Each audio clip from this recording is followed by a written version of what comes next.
La Bible est claire, l'évangile est une puissance pour le salut de quiconque croit. Donc si tu ne crois pas, même si l'évangile est puissant, il ne te sauve pas.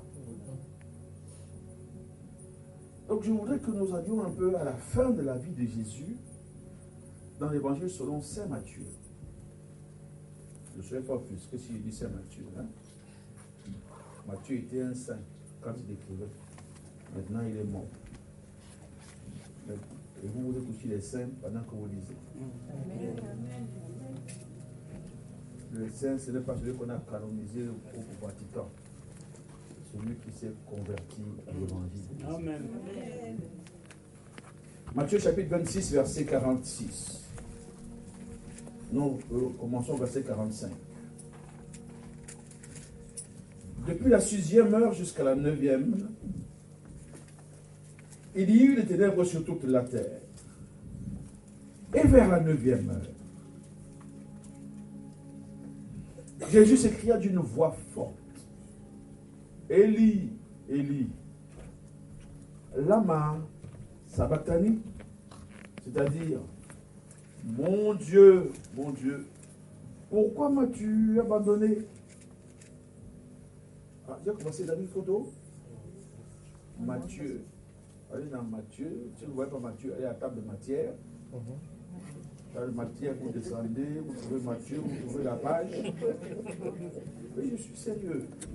Vous savez, ce n'est pas tellement connaître la position de Dieu dans la Bible qui est important, hein. C'est de vivre la Bible. Amen. Donc ce n'est pas une honte de ne pas savoir où ça se trouve. Non, il n'y a pas de problème. Vous allez trouver, c'est bon. Vous allez trouver Matthieu, chapitre 27. Vous y êtes. Amen. C'est vers la fin. C'est la fin des chapitres. Chapitre 27, verset 45. Voilà. Ça va? Amen. Bien. Alors je reprends. Depuis la 6e heure jusqu'à la 9e, il y eut des ténèbres sur toute la terre. Et vers la 9e heure, Jésus s'écria d'une voix forte. Élie, Élie, lama sabachthani, c'est-à-dire, mon Dieu, pourquoi m'as-tu abandonné? Ce texte que nous venons de lire va nous proposer les 3 parties de notre prédication. Depuis la 6e heure jusqu'à la 9e heure, première partie, on parlera d'une période.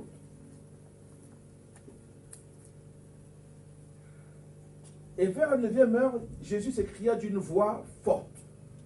On parlera de puissance. Pourquoi m'as-tu abandonné? On parlera du prix à payer. Le thème de ce message sera donc les 3 P de la croix. La période, la puissance et le prix. La période, la puissance et le prix. Depuis la 6e heure jusqu'à la 9e. Vous savez, dans la vie, la plupart des choses que nous vivons, c'est une affaire de période. Tu traverses un moment de chômage, si tu es sérieux, tu sais que c'est une période qui va passer. Amen. Tu traverses un temps où les hommes ou les femmes ne te regardent pas, te refusent en mariage. Si tu es sérieux avec eux, tu sais que c'est une période qui va passer. Amen. Tout ce qui commence a une fin. Amen. Et l'enfant de Dieu doit intégrer qu'il y a une période.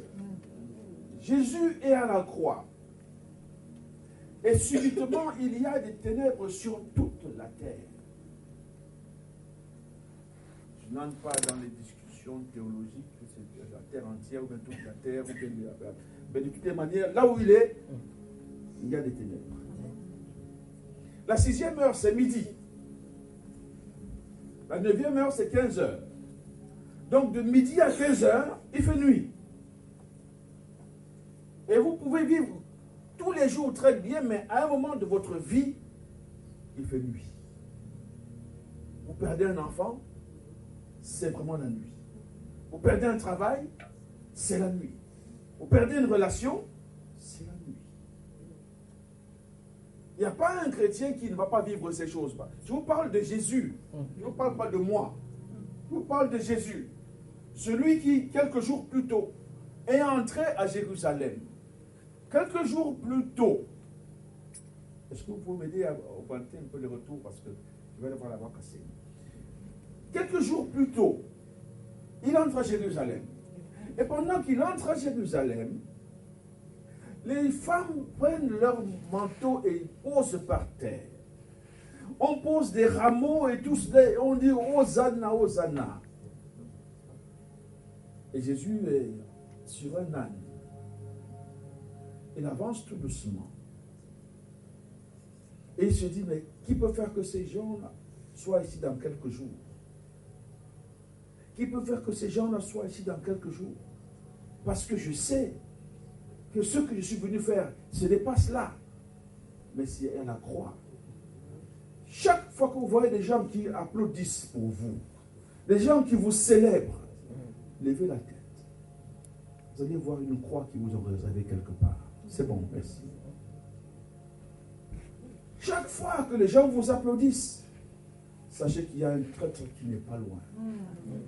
Chaque fois qu'il fait très jour dans votre vie, le soleil brille, sachez que la nuit est à côté. À la croix du calvaire, le soleil brille, mais subitement, il fait nuit. Et alors là,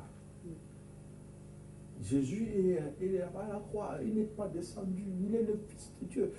Dieu n'est pas allé l'enlever de là. Au contraire, quelques heures plus tôt, là-bas, au jardin de Gethsemane, quand pendant qu'il prie, il dit Seigneur, mon Dieu, si c'est possible, mon Dieu, que je ne meure pas. Vous savez, la mort, ce n'est pas évident de l'accepter.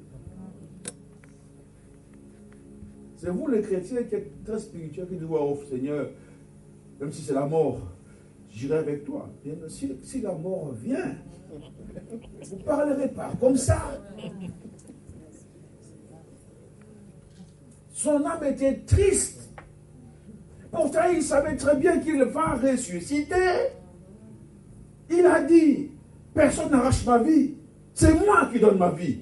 Mais malgré cela, quand même, passer par la mort, ce n'est pas facile. Quelqu'un m'a dit un jour, tu sais quoi, mais Dieu pouvait donner Jésus. Il savait qu'il ressuscitait. Et toi-même, tu es chrétien, tu sais aussi que si tu meurs, tu vas ressusciter. Mais pourquoi tu pleures?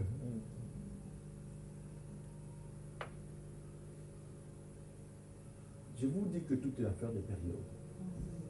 Lorsqu'on est enfant, on veut être grand. On veut être libre rapidement. On ne veut pas obéir aux parents. Non, quand on est enfant, la chose que les parents demandent, c'est soyez enfants et soyez de bons élèves. Ce n'est qu'une période. Quand ce sera votre tour, vous ferez ce que vous voulez. Mais pour l'instant, chez moi, vous faites comme je veux. C'est une affaire de période. Il fallait me dire Amen. Amen.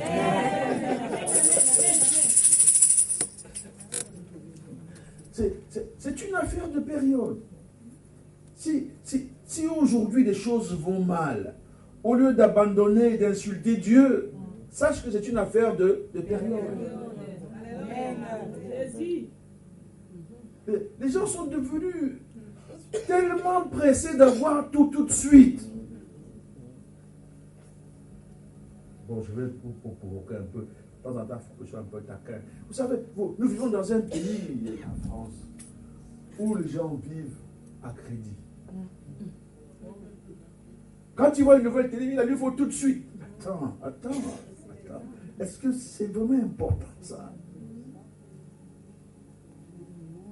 Tu ne vois pas que ton portefeuille ne peut pas faire face?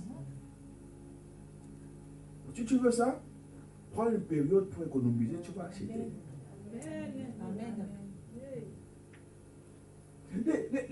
Les chrétiens de France sont prêts à faire des crédits pour tout. la voiture, aidez-moi. Les sacs. Les sacs quand même, merci ma fille. Tout. Mais si on a dit, faites un crédit pour l'église, ça devient compliqué. On nous envoie nous endetter.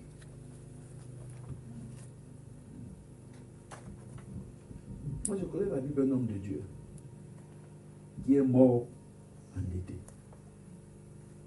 On a pris ses enfants pour aller les vendre. Mais un autre homme de Dieu est venu.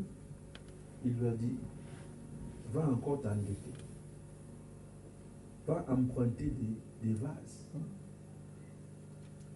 Quand elle a mis les vases, on a rempli les vases d'huile et on est allé payer la dette. C'est dans votre Bible, n'est-ce pas? Oui. Le jour où votre église a un problème, et si votre pasteur vous dit, quand même, il faut aider. Ne dites pas que je ne veux pas m'endetter pour mon Dieu. Vous vous endettez bien pour votre voiture. Oh. En même temps, vous m'ont dit Amen, même si je dis ça.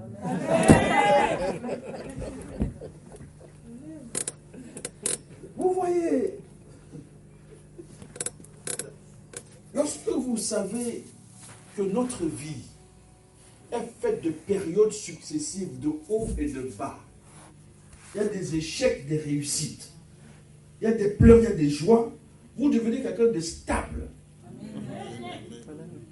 Les gens instables sont ceux qui n'ont pas intégré que dans notre vie, il y a des temps de frustration. Il y a des temps où les choses vont mal. On est chrétien, mais il y a ce temps-là. Écoutez, Dieu veut nous donner des bonnes choses, mais ce qui est bon n'est pas toujours sucré. Parce que vous confondez bon et sucré. Non. Non. Vous voulez toujours que ce soit sucré? Ah non. Non, non. Il y a un temps où vous devez faire beaucoup d'efforts. En tant qu'église, beaucoup d'efforts. Vous êtes bien au chaud, c'est bien, mais vous devez encore faire des efforts d'évangélisation, des efforts pour témoigner, des efforts pour garder ce que je veux dire. C'est la période maintenant où vous bâtissez l'église. C'est une période. On ne se repose pas quand on bâtit. Quand on bâtit, on ne se repose pas. Mais on aime tellement le repos. Oh, alléluia, j'ai travaillé. Maintenant, je peux me reposer. La Bible dit un peu de sommeil. Et subitement la pauvreté. Un peu de sommeil et subitement la pauvreté. Moi, je me souviens de mon frère qui disait souvent à mon père quand on allait en voyage, quand on disait allons à la réunion, il disait à mon père, mais est-ce qu'il n'y a pas de vacances pour la Bible? Tout le temps. Et mon père lui répond, attends, est-ce qu'il y a des vacances pour manger? On ne se repose pas de certaines choses. Amen. Mais les périodes changent. Vous allez travailler d'abord pour gagner les âmes. Ensuite, on change, on travaille pour les garder. Ensuite, on travaille pour les faire grandir. Après, on travaille pour les envoyer gagner d'autres âmes. Amen. Ce sont des périodes. Amen. De la 6e jusqu'à la 9e, il y a eu des ténèbres. Et celui qui était à la croix, ce n'était pas moi, c'était Jésus. Je veux dire que lui, il était sans péché, sans faute. Mais on l'a quand même crucifié. Mais vous autres là, lorsque quelqu'un vous dit du mal de vous, vous vous fâchez comme si vous êtes sans faute. Frère, il a menti sur moi. Mais est-ce que tu es sûr que s'il dit tout, il n'y aura pas de vérité dedans? Amen.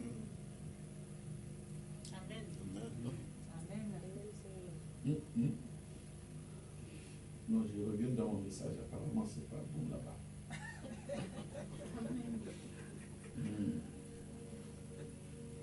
Est-ce que vous suivez bien? Amen. À la croix du Calvaire se trouvait un homme sans péché. Sans péché.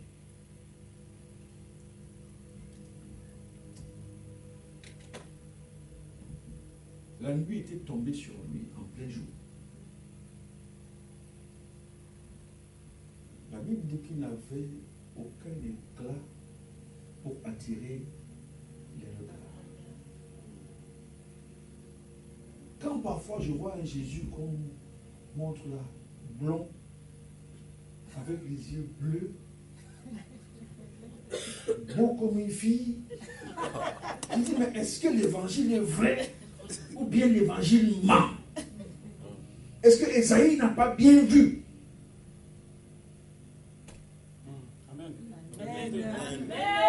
On nous montre un garçon qui ressemble à un homosexuel, on dit que c'est Jésus. Mais on est perdu quand on voit ça. Moi, je sais que Jésus, c'était d'abord un charpentier. Donc, un gars qui a du coffre. Il parle devant 5000 personnes. Tout le monde entend. C'est pas une famille. Non. Enfin. Oh, le Jésus, là, qu'on montre souvent, qui est... On pense qu'il peut porter une croix. C'est incroyable. Il n'avait aucun éclat. Alléluia. Pour attirer les regards. Votre église peut ne avoir aucun éclat. Mais l'éclat n'est pas important. C'est ce que vous êtes au fond de vous qui est important.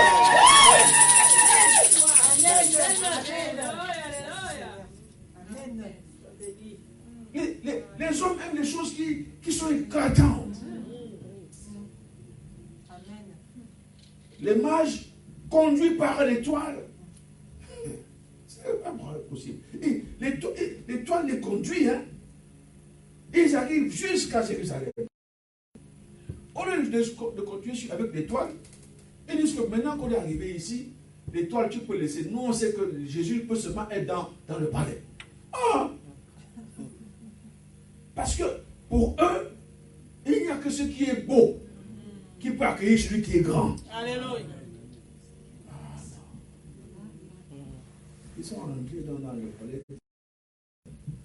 Ouais, le roi des Juifs qui est né. Il dit, ah bon? Il est déjà né, renseignez-moi bien.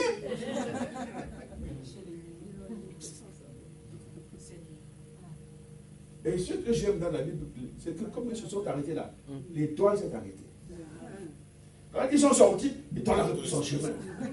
Pour les amener dans une étable, là où ils ne pouvaient pas imaginer que Jésus pouvait naître. Il y a des gens que Dieu voudrait faire entrer ici. Amen. Vous n'imaginez pas qui. Vous n'imaginez pas qui. Vous attendez d'abord que vous soyez une grande église pour inviter des gens. Tu sais, vraiment, il faut qu'on soit grand, bien assis, comme ça. Ce n'est pas comme ça l'affaire de Dieu. Amen. Mais ce sont des hommes qui frappent. Ils regardent ce qui frappe aux yeux. Mais Dieu, lui, son problème, c'est le cœur. Amen. Quel est le cœur de cette église? Amen. Je vous dis que la première chose, c'est une affaire de période. Amen. Quand vous savez dans quelle période vous êtes, votre vie ne vous déçoit pas. Amen. Il y a des périodes de vaches maigres. Il y a des périodes où vous semez. Il y a aussi des périodes où vous moissonnez. Amen. Mais il y a des gens qui voudraient moissonner sans avoir jamais semé. Amen. Amen. Jamais semé.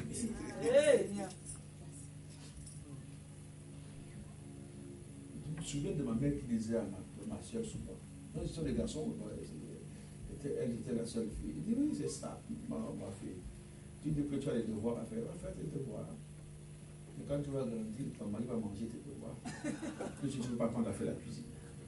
Il y a un temps pour apprendre chaque chose. Nous sommes un peu scandalisés de ce que nous voyons dans le ministère. Beaucoup de jeunes qui se lèvent et qui font n'importe quoi. Parce qu'ils ne veulent même pas avoir un temps de préparation. Amen. Ils fabriquent beaucoup de choses. Ils ont fabriqué des boutiques qu'ils appellent l'église. Parce qu'ils ne veulent pas comprendre qu'il y a le respect des périodes. Alléluia. Amen. Dans ton voisin, la période. Il n'a pas entendu. La période. Change de voisin, tu as connu la période.